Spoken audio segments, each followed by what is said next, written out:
Updates at pinakahuling mga usapin sa mundo ng palakasan. Atin ang pakinggan dito sa Ang Pilipinas Ngayon. Magandang araw. Narito na po ang Sports Balita. Ginulantang ng Gilas Pilipinas ang world number 6 at host team na Latvia sa kanilang unang asignatura sa 2024 FIBA Olympic Qualifying Tournament. Naging makasaysayan ang panalo ng Gilas sa Latvia 89-80, lalo na't may home court advantage ang kalaban sa larong ginanap sa Riga, Latvia.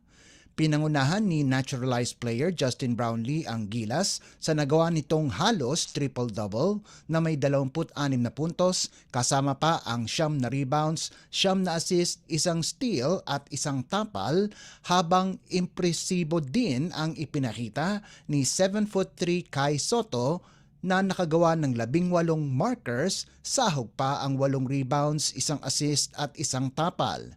Dahil sa panalo, naging 1-0 ang record ng Gilas sa Group A, kung saan sinundan sila ng Latvia na may 1-1 kartata, habang ang Georgia na susunod nilang mga kalaban ay may 0-1 baraha pagkatapos matalo sa host team 83-55. Kailangan manalo ng Nationals sa susunod nilang laban kontra sa world number 23 Georgia para makapasok sa semifinals, at ang mananalo sa Olympic Qualifying Tournament ang makakakuha ng ticket sa Paris Olympics. Nagtapos naman sa double digits sina Dwight Ramos, Junmar Fajardo at Chris Newsome para sa Pilipinas na may 12, 11 at 10 puntos ayon sa pagkakasunod. Ayon sa FIBA, ito ang kauna-unahang panalo ng Pilipinas sa isang European team sa loob ng 64 na taon.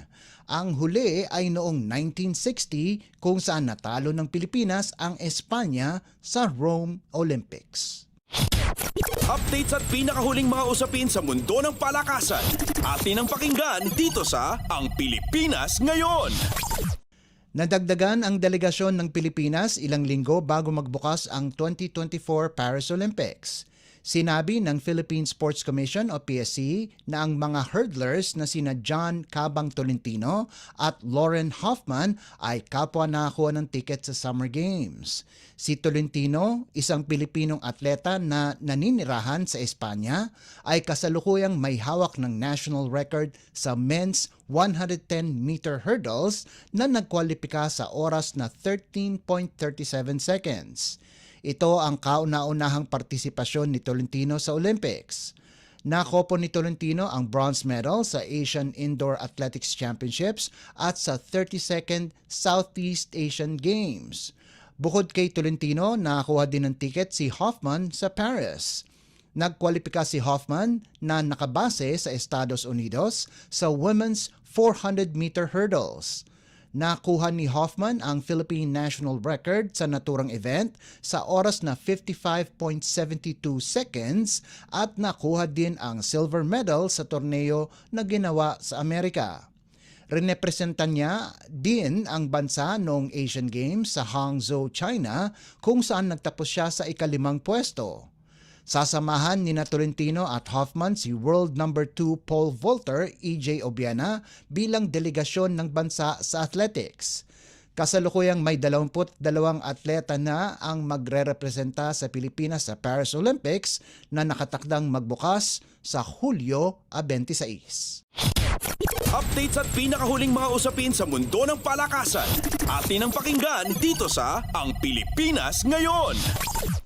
Balak ng National Collegiate Athletic Association o NCAA na buksan ang ika-100 season sa Setyembre 7, kung saan ang host ay ang Lyceum of the Philippines University o LPU, at tinitignan ang ilang mga pagbabago para sa Centennial Celebration.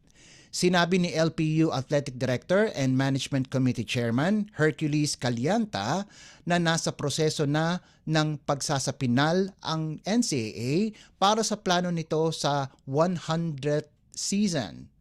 Ayon kay Calianta, gusto nilang dagdagan ang live audience at kasalukuyang may mga ilang strategiya sila para magawa ito. Inihayag ni Calianta na plano nilang makipag-partner sa lokal na pamahalaan ng San Juan, kung saan lahat ng laro, maliban lang sa pagbubukas ng liga, ay gagawin sa PhilOil Eco Oil Center. Inaasahan ng NCAA na ang mga estudyante sa iba't ibang pampublikong paaralan sa syudad ay makakapanood ng mga laro ng libre. Sinabi ni Calianta na sisimulan muna nila sa San Juan at papaluwigin sa iba pang lugar kapag epektibo ito. Tinitignan din nila na ibalik ang home and away format para sa men's volleyball, juniors basketball, girls volleyball at iba pang events. Updates at pinakahuling mga usapin sa mundo ng palakasan. Atin ang pakinggan dito sa Ang Pilipinas Ngayon. At yan ang pinakahuling balita sa larangan ng palakasan. Para sa Radyo Pilipinas World Service, ito po si Leo Magpayo. Magandang araw. Updates at pinakahuling mga usapin sa mundo ng palakasan. Atin ang pakinggan dito sa Ang Pilipinas Ngayon.